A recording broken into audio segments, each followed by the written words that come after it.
Hello and welcome back to our YouTube channel. हम अपनी पिछली क्लास में सेट के बारे में पढ़ रहे थे। अगर आपने पहले के 4 पार्ट्स नहीं देखे हैं तो आप डिस्क्रिप्शन में जाकर उन 4 पार्ट्स को भी देख सकते हैं। जब भी आपको ये वाला पार्ट बहुत अच्छे से समझ में आएगा। हम कंटिन्यू करते हैं। सबसे पहला टॉपिक है यूनिवर्सल सेट। यूनिवर्सल सेट का मतलब होता है एक बड़ा सेट जिसमें से हम एलिमेंट्स को लेंगे और उन एलिमेंट्स से हम एक सेट बनाएंगे। ठीक है, अगर हम एग्जांपल लेते हैं, मानो कि अगर हम एप्पल लेते हैं या फिर मैंगो लेते हैं, ये फ्रूट्स हैं।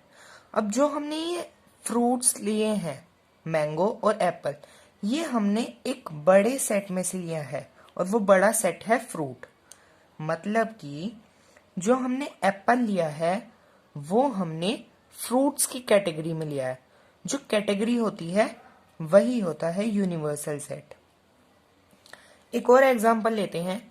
जैसे अगर हम बात करते हैं इवन नंबर की, ठीक है, तो इवन नंबर होते हैं 2, 4, 6, 8। अब वो जो हम इवन नंबर ले रहे हैं वो हम नंबर से ही ले रहे हैं। नंबर से ले रहे हैं मतलब जो कैटेगरी, जिस कैटेगरी से हम ले रहे हैं वो कैटेगरी नंबर है और उस कैटेगरी को ही हम बोलेंगे यूनिवर्सल सेट।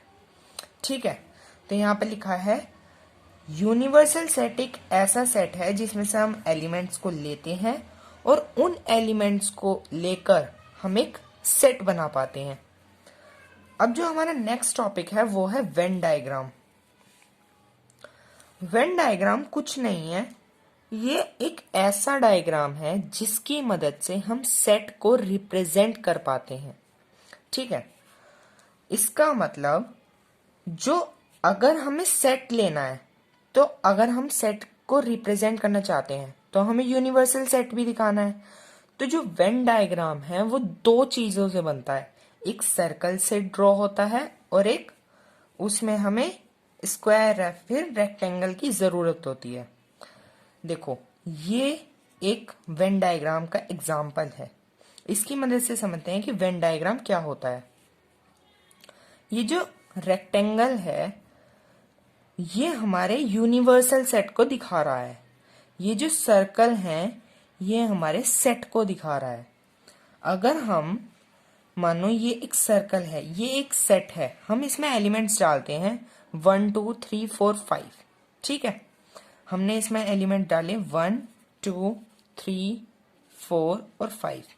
ठीक, अब ये हमने एलिमेंट्स को डाल लिया। अब क्या होगा, ये जो हमने एलिमेंट्स को डाले हैं ना, ये हमने लिए तो नंबर से ही हैं। अब यहाँ पर यूनिवर्सल सेट एक नंबर है।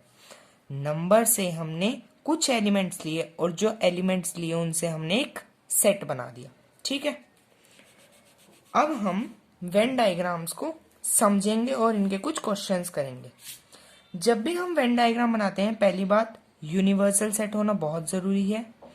सर्कल हमारे सेट को दिखाएंगे और अगर हमारा डायग्राम कुछ ऐसा दिखता है, मतलब एक सेट लिया जो जिसको हमने नाम दिया A, दूसरा सेट लिया जिसको हमने नाम दिया B, और अगर वो एक दूसरे को पास करते हैं, मतलब कि ये रहा A, ठीक है, और ये रहा B, तो यहाँ पर ये दोनों पास हो रहे हैं, एक दूसरे में मिल गए हैं। ठीक है, इसका मतलब होता है कि कुछ एलिमेंट जो A में हैं वो B में भी हैं, या फिर हम कह सकते हैं जो यहाँ पर एलिमेंट आ रहे हैं वो B और A में कॉमन है।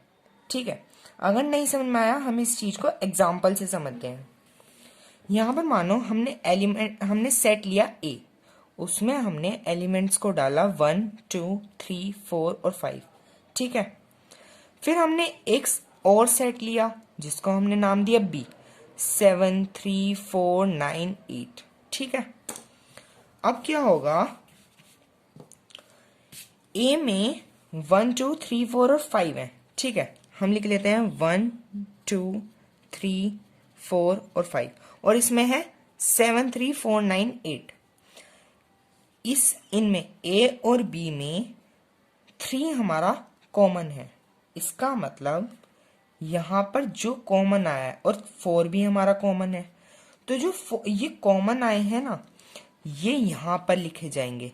जहाँ पर ये दो सेट एक दूसरे को पास कर रहे हैं, मतलब ये वाला ए है, ये वाला बी, जहाँ पर ये वाले गैप में जहाँ ये एक दूसरे को पास कर रहे हैं, वहां पर हम इन दोनों सेट के कॉमन एलिमेंट्स को लिखते हैं। ठीक है, तो इसको अब हम दोबारा से समझेंगे। ये बेसिक है, अगर हमको बेसिक बहुत अच्छे से आएगा तो आगे हमें बिल्कुल प्रॉब्लम नहीं होगी। 1 2 3 4 5, ठीक है। अब हमें पता चल गया कि 3 और 4 कॉमन है, तो हम यहाँ पर 3 लिखेंगे और 4 भी लिख लेंगे।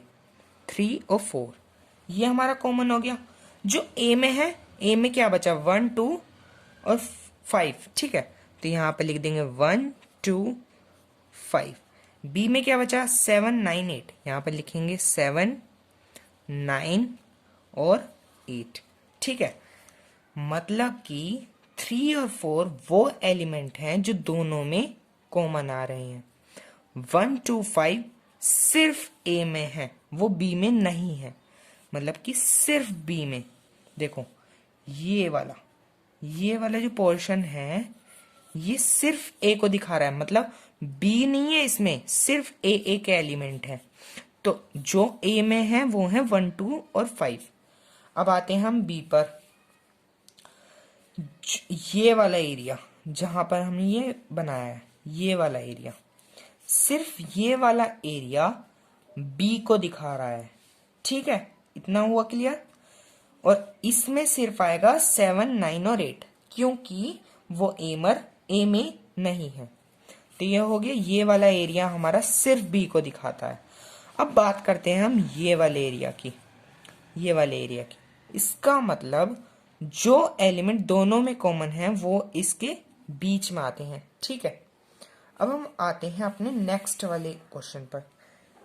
यहां पर यूनिवर्सल सेट है और दो सेट दे रखे हैं, पर यहां पर देखो इन दोनों में कोई भी कॉमन पॉइंट नहीं है, मतलब कि ये ओवरलैपिंग है नहीं, और इसमें कुछ एलिमेंट है, इसमें कुछ एलिमेंट है, और इनमें एक भी एलिमेंट कॉमन नहीं है।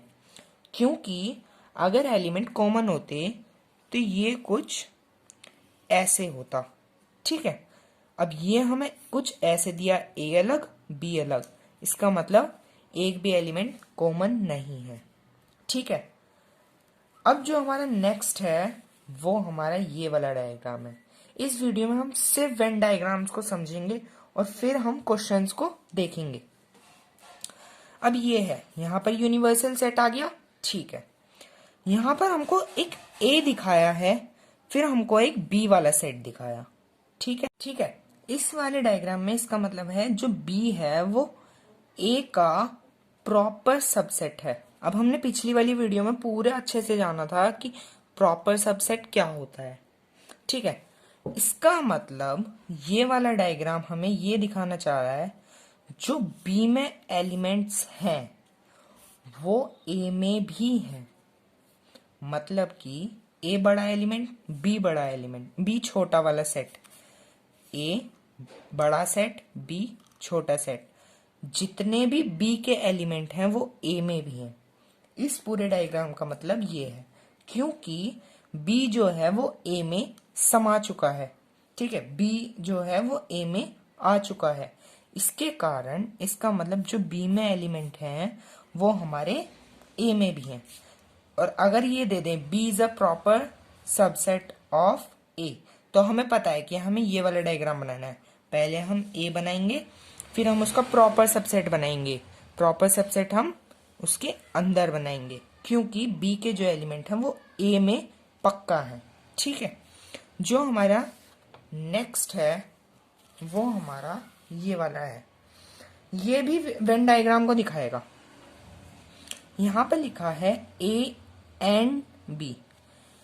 इसको जानने से पहले हम ये वाला चीज को जानते हैं। अगर हमारा दो सेट के बीच में ये वाला होता है, ये वाला सिंबल होता है, इसका मतलब होता है कॉमन, मतलब ये हमारे कॉमन एलिमेंट्स को निकालने में मदद करता है, ठीक है। मतलब कि एग्जाम्पल से लेते हैं 1 2 और 3। फिर हम लेंगे, ये मान लो A है, ठीक है। अब जो हमारा B है वो लेते हैं हम एग्जाम्पल 4 2 7, ठीक है। तो अगर मैंने लिख दिया A this and B, A and B, इसको हम बोलते हैं एंड। इसका मतलब ये हमारे A और B में से कॉमन एलिमेंट्स को निकाल देगा। अब वो कॉमन एलिमेंट क्या है? 2, ठीक है। तो ये दिखाना चाह रहा है A एंड B को मार्क करो इस वाले वेन डायग्राम में। ये हमारा पूरा A सेट हो गया, ये हमारा B सेट हो गया। अब जो हमें कॉमन है ना, ये कॉमन बताता है, तो हमें कॉमन वाले को मार्क करना है जो A में भी आए और B में भी आए। A हमारा ऐसे है, B हमारा ऐसे है, तो कॉमन कौन सा आ गया? ये वाला हमारा कॉमन है, तो हमने इसको ऐसे करके मार्क कर दिया। इसका मतलब हमारा यही आंसर था, हमको ये वाला पार्ट को मार्क करना था। अब ये हमसे पूछता है इस वाले डायग्राम में, ये यूनिवर्सल सेट है, हमें इस वाले डायग्राम में बताना है कि A common A and B, ये हमें कॉमन निकालने में मदद करेगा। आइए देखते हैं। ये हमारा एक A सेट हो गया, ये हमारा B सेट हो गया, ठीक है। ये वाला जो सर्कल है ये हमारा A है, जो ये वाला सर्कल है वो हमारा B है। देखकर बताओ क्या इनमें कोई भी कॉमन पॉइंट दिख रहा है? अगर ये कॉमन होता तो ये कुछ ऐसे दिखता, मतलब यहां से पास हो जाता, पर ये अलग है, ये अलग है, और एक दूसरे में कोई भी पास नहीं हो रहा है, एक दूसरे में कोई भी पास नहीं हो रहा है। इसका मतलब हमारे इसमें एक भी ऐसा कोई भी एलिमेंट नहीं है जो दोनों में कॉमन हो। इसका मतलब हमारा 0 एलिमेंट है, हमारे 0 एलिमेंट हैं, एक भी एलिमेंट नहीं है जो दोनों में कॉमन हो। अब हमने पिछली क्लास में देखा था कि अगर हमें 0 एलिमेंट दिखाना है तो हम किससे दिखाते हैं? 5 से दिखाते हैं, ठीक है। इसको हम बोलते हैं 5, ठीक है। इतनी क्लियर हुआ। अब फिर से हम देखते हैं नेक्स्ट वाला। ये वाले क्वेश्चन में हमको बताना है ऐसा कुछ जो A एंड B मतलब कॉमन, जो दोनों में कॉमन हो। A में तो चलो भाई हमने मान लिया कि ये है, मान लिया। B हमारा ये वाला सर्कल है, ये वाला ऐसे, ठीक है। B हमारा इतना सर्कल है, A हमारा बड़ा वाला सर्कल है। अब हमको ये बताना है कि कौन सा इसमें पार्ट कॉमन है। देखो A बड़ा है, B छोटा है, तो जो B के एलिमेंट है ना वो A में भी है। ध्यान से सुनो, जो B के एलिमेंट हैं वो A में भी हैं। इसका मतलब B के सारे एलिमेंट A में ऑलरेडी हैं। तो क्या हम ये नहीं कह सकते कि B ही वो पूरा सेट है जो हमारे कॉमन है दोनों में, ठीक है। इसका मतलब दोनों जो B है वो हमारे सारे कॉमन एलिमेंट को दिखा रहा है। जो एलिमेंट B में है वो तो A में भी है, तो B ही हमारा वो वाला सेट है जो हमारे कॉमन एलिमेंट्स को दिखा रहा है, ठीक है। तो ये वाला हमारा रिवीजन हो जाएगा A एंड B, मतलब कि एलिमेंट जो दोनों सेट में कॉमन हो, ठीक है। अब अगर हमें ये वाला सिंबल दिख जाए U करके, तो इसका मतलब होता है और, ये वाला और, मतलब कि सारे एलिमेंट दिखा देंगे जो A में भी हैं और B में भी हैं। क्या मतलब? एग्जाम्पल से समझते हैं। फिर से लेते हैं 1 2 3, इसको नाम दे देते हैं A। फिर हम लेते हैं B, उसको हम दे देते हैं 4 5 6। बोल दिया कि भाई A और B बताओ, तो पता है क्या होगा इसका आंसर? 1 2 3 A के हो गए सारे एलिमेंट जो A में भी हैं और B में भी हैं, 4 5 6। तो आंसर क्या बना? 1 2 3 4 5 6, ठीक है।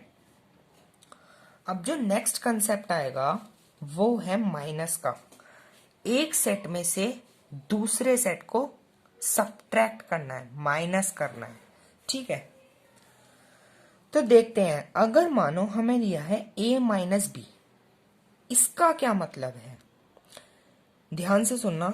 a माइनस बी का मतलब है a के एलिमेंट जो b में नहीं है।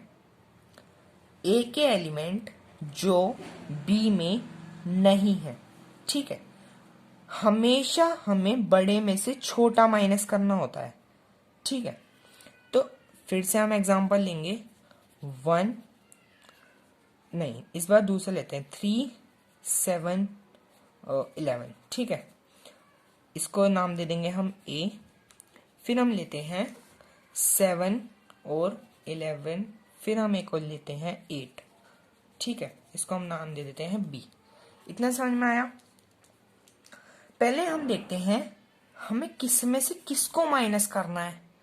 किस में से किसको माइनस करना है? याद रखना, हमेशा बड़े में से छोटा माइनस होगा। वो छोटा सा कॉन्सेप्ट है, वो इतना नहीं सोचना। पर हमें यहाँ पर a में से b को माइनस करना है। इसका मतलब a में से b को माइनस करना है। तो बड़ा वाला सेट कौन सा है? a है, क्योंकि a पहले लिखा है। हम क्या करेंगे, एलिमेंट्स को काटना शुरू करते हैं। 7 कॉमन 7 कॉमन, ठीक है। 11 भी कॉमन 11 कॉमन। आंसर क्या होना चाहिए? 3 होना चाहिए या 8 होना चाहिए? बचे तो दोनों में एक एक एलिमेंट है, पर हमको आंसर वो लिखना है, ऐसा वो लिखना है हमें आंसर जो बी में नहीं है।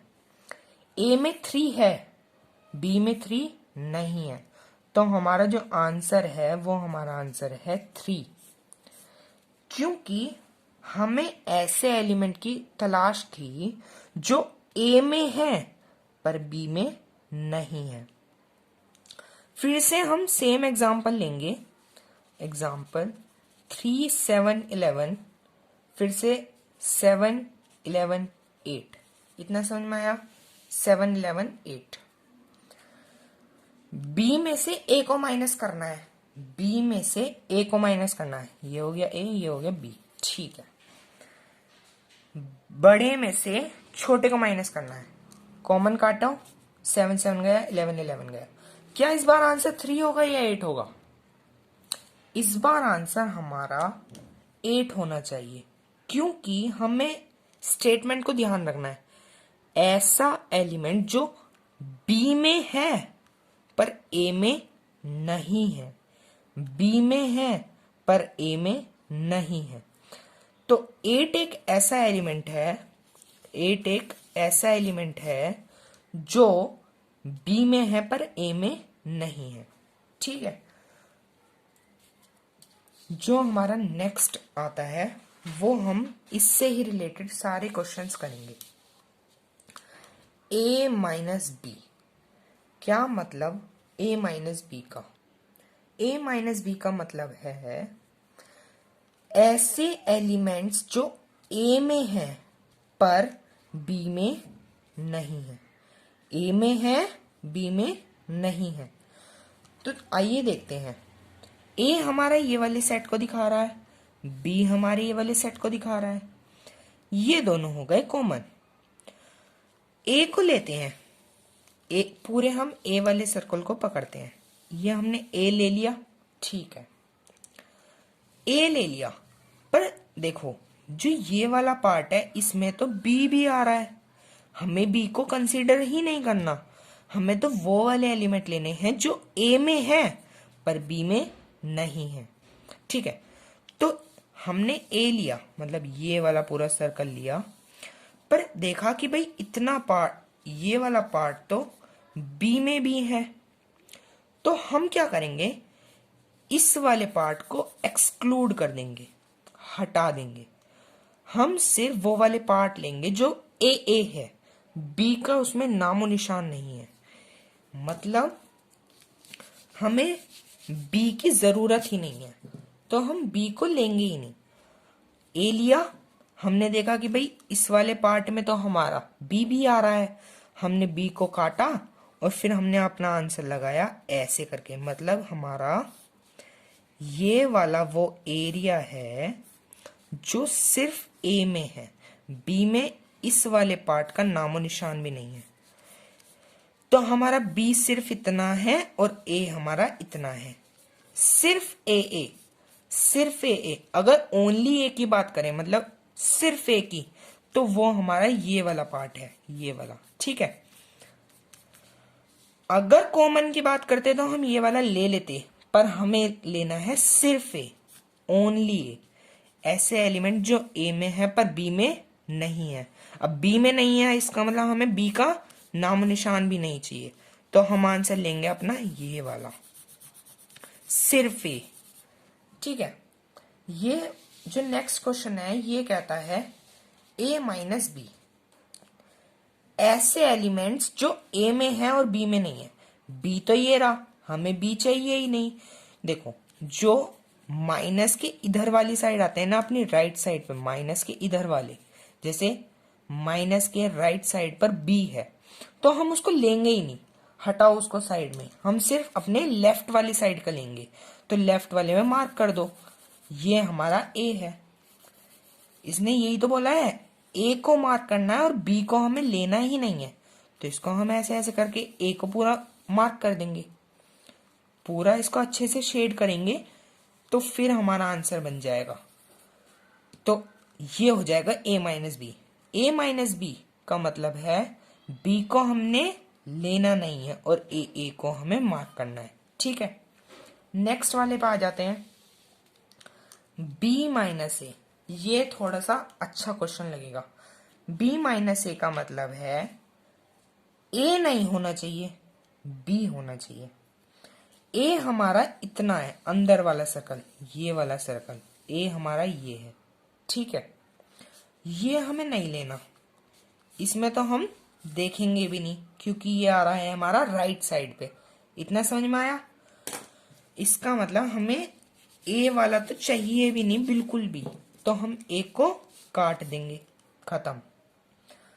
हमें मार्क करना है सिर्फ b को, तो b माइनस ए हो जाएगा हमारा ये वाला एरिया। देखो, हम जहां मार्क कर रहे हैं, क्या वो a आ रहा है इसमें? a तो हमारा नहीं आ रहा, इसका मतलब हम बिल्कुल सही जा रहे हैं। हमें वही तो एरिया मार्क करना है जो b में है, a में नहीं है। इतना समझ में आया? ठीक है। तो ये वाला जो ऐसा ट्यूब जैसा है ना, यही हमारा आंसर है। हम अपने आंसर को चेक कैसे करेंगे कि हमारा आंसर सही है या नहीं? जो राइट साइड है वो हमारे आंसर में, आंसर की मार्किंग में नहीं आना चाहिए। तो क्या हमारा ए इस मार्किंग में आ रहा है? इसका मतलब हमारा ए नहीं आ रहा है, इसका मतलब हमारा आंसर सही है। अब हम आते हैं बी माइनस ए पे। अब बी माइनस ए क्या है? ऐसे एलिमेंट जो बी में है, ए में नहीं है। राइट साइड देखो, यहां पर हम लिख देते हैं, राइट साइड को do not consider, do not consider, मतलब कि हमें जो माइनस के राइट पे आ रहा है ना, उसको देखो भी मत। अब ये पूरा बी है, ठीक है, ये पूरा बी है, पर इसमें ये वाला पार्ट तो ए आ रहा है। अब क्या हमें ए चाहिए? इसको तो हम देखेंगे भी नहीं, तो इसको नहीं देखना, ए वाला मतलब इसको हटाओ। तो हमारा कितना आंसर बनना चाहिए? ये वाला आंसर, ये वाला शेड कर देंगे, तो ये हमारा है बी माइनस ए। बी माइनस ए का मतलब होता है ऐसा एरिया जो सिर्फ बी में है और ए में उसकी छोटे सा भी पार्ट नहीं है, ठीक है। तो ये बी वाला हो जाता है हमारा। और आंसर कैसे चेक करना है? जो हमारा राइट साइड है वो हमारे शेडेड पार्ट में थोड़ा सा भी नहीं आना चाहिए। तो कॉन्सेप्ट क्लियर हो रहा है? ठीक है। अब हम आते हैं इस वाले नेक्स्ट क्वेश्चन में, b माइनस ए। अब फिर से देखो, हमें b लेना है, a को कंसीडर नहीं करना। कॉन्सेप्ट क्या कहता है कि जो माइनस के राइट साइड पर है, माइनस के राइट साइड पर है, हमें उसे देखना भी नहीं है, इसको हम देखेंगे भी नहीं। और जो लेफ्ट साइड पे है उसको हम अपने प्यार से मार्क कर देंगे। तो हमारा आंसर बन जाएगा, ये वाला हमारा आंसर बन गया। अब ये वाला तो मोस्ट इंटरेस्टिंग क्वेश्चन बनने वाला है। हमने अभी देखा था इसका मतलब क्या होता है, और का मतलब होता है भाई जितना है सब मुझे लाके दे दो। अभी हमने देखा था 1 2 3 ए है, 4 5 6 बी है, तो ए और बी क्या बन गया था, 1 2 3 4 5 6, तो मतलब सारे एलिमेंट्स। अब हम इसमें क्या करेंगे, हमें इसने बोला है universal set, universal set minus इसका यूनियन। ठीक है, इसका मतलब हमें सबसे पहले ये वाली चीज देखनी है। हम देखते हैं कि ए यूनियन बी क्या है। ए ये रहा, बी ये रहा, ठीक है, ए ये रहा, बी ये रहा। हमें इसको देखना भी नहीं है, तो शेड कौन सा वाला पार्ट करना है, इसके जो हमें ऐसा एरिया मार्क करना है जिसमें ये ना है, तो वो सारा एरिया ये वाला बनेगा। इस सर्कल में आना भी नहीं चाहिए क्योंकि ये वाली कंडीशन लग जाएगी। तो ये सारा एरिया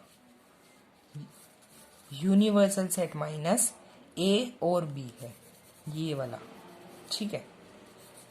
ये सारा सर्कल में बिल्कुल नहीं जाना चाहिए, तो ये वाला पूरा हमारा ऐसा एरिया है जो यूनिवर्सल माइनस ए और बी है, ठीक है, ये वाला। अब देखो हमारा एक भी हमारा ऐसा नहीं आया है जो ए वाले सर्कल में या फिर बी वाले सर्कल में इन्वॉल्व हो, तो ये वाला हमारा जहां जहां ये ऐसे मार्क किया है ना, वो हमारा आंसर बनेगा। सर्कल में नहीं आना चाहिए क्योंकि यहां पर दे दिया है माइनस, अब माइनस के राइट वाली साइड पर हमें देखना भी नहीं है, ठीक है। अब हम आ जाते हैं अपने नेक्स्ट कॉन्सेप्ट पे। ये थोड़ा सा और इंटरेस्टिंग है, इसका नाम है laws of complement of a set, ठीक है। Laws of complement of a set क्या कहता है, ऐसे पार्ट्स जो यूनिवर्सल सेट में हो पर उनमें ना हो। क्या मतलब, अगर यहां पर दे रखा है ए और बी, ए और बी, ठीक है, ए और बी, इसका मतलब ए और बी का मतलब है ये हमारा ए है, ऐसे हम मार्क करते हैं ए और बी, ठीक है। ए हमारा ये वाला पार्ट है पूरा, बी हमारा ये वाला पार्ट है, पर यहां पर देखो एक डैश लग रहा है। अब इस डैश से ही पूरी कहानी पलट जाएगी। पहले हम ए और बी को लेते हैं, ए हमारा ये रहा, बी हमारा ये रहा, ठीक है। अब ये जो डैश है ना, इसका मतलब है ऐसे एरिया को मार्क करो जो ए और बी में ना हो, ए और बी में ना हो। समझ में आया, नहीं आया, ठीक है, कोई बात नहीं। ये वाला ए हो गया, ये वाला बी हो गया, ठीक है। हमें अब यहां पर एक फिर हमें ऐसे ए और बी डैश दिखा, इसका मतलब ऐसे एरिया को मार्क करना है जो ए और बी दोनों में ना हो, ठीक है। तो फिर से हमारा यही वाला एरिया बनता है, हमारा आंसर ये वाला एरिया बनेगा। पता है क्यों, क्योंकि ए और बी हमें उनको मार्क नहीं करना। अब हमें उन वाले को मार्क क्यों नहीं करना, क्योंकि यहां पर हमको एक ए यूनियन बी डैश दे रखा है, तो उस डैश का मतलब है ऐसे एरिया को मार्क करो जो ए यूनियन बी में ना आता हो।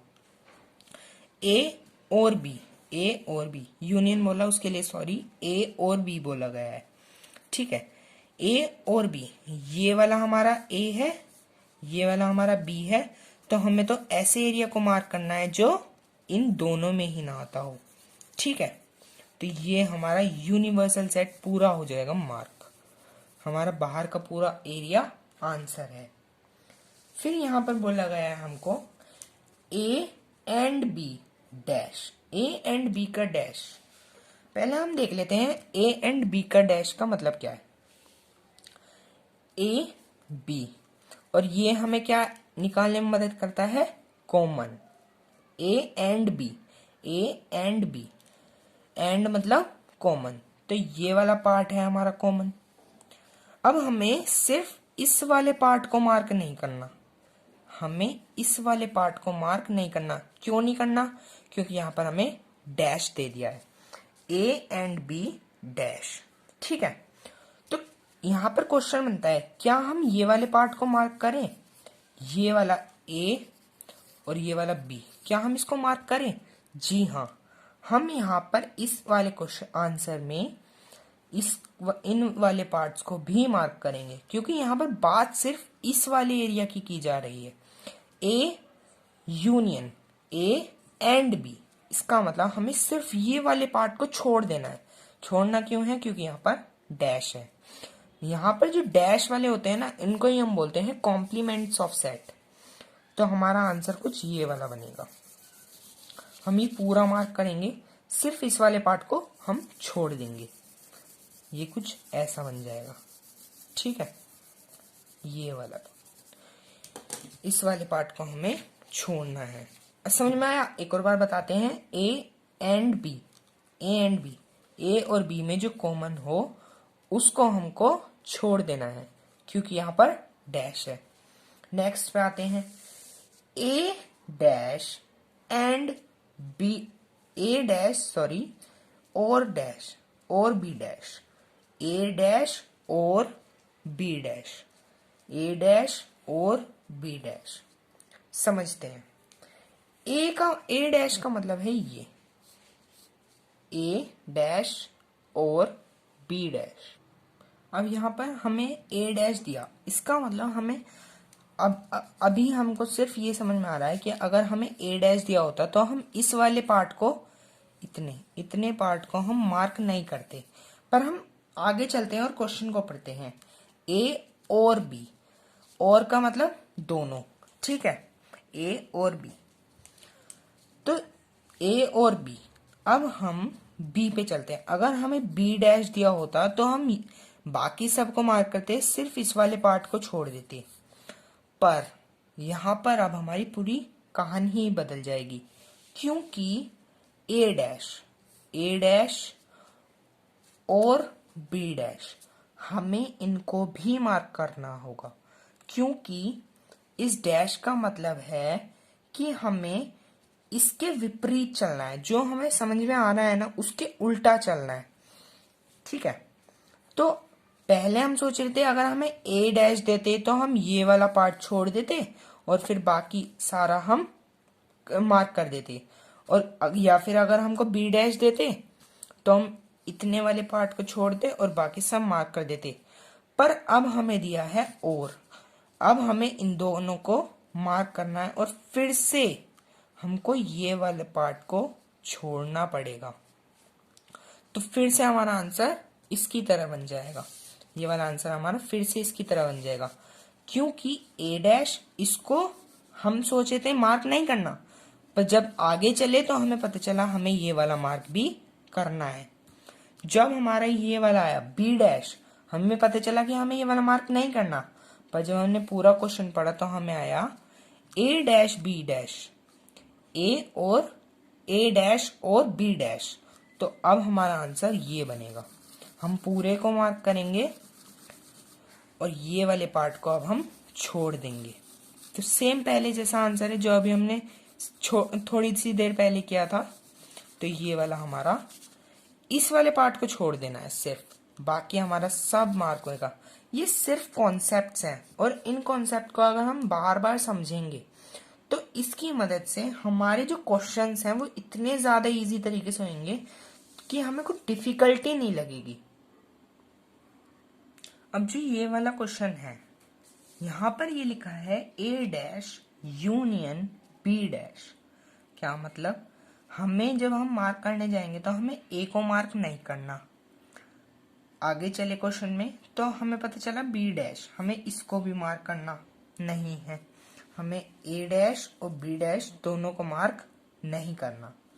पर जब हमने पूरा क्वेश्चन को पढ़ा हमें पता चला कि हमको ये वाला पार्ट भी मार्क नहीं करना, क्योंकि A union A and B हमें पूरे को मार्क नहीं करना, हमें यहाँ पर सारे सर्कल, ये जो पूरा डायग्राम है ना जो सर्कल की मदद से बना है, उसको छोड़ देना है। बाकी हमारा यूनिवर्सल सेट पूरा हमें मार्क करना है।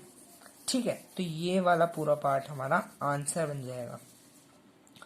तो लॉज ऑफ कॉम्प्लीमेंट सेट में इतने क्वेश्चंस नहीं हैं, पर ये वाला कॉन्सेप्ट इम्पोर्टेंट है, क्योंकि जब हम क्वेश्चंस करेंगे तो और अच्छे अच्छे क्वेश्चंस आएंगे जब हमें ये वाले कॉन्सेप्ट की थोड़ी थोड़ी नीड पड़ेगी।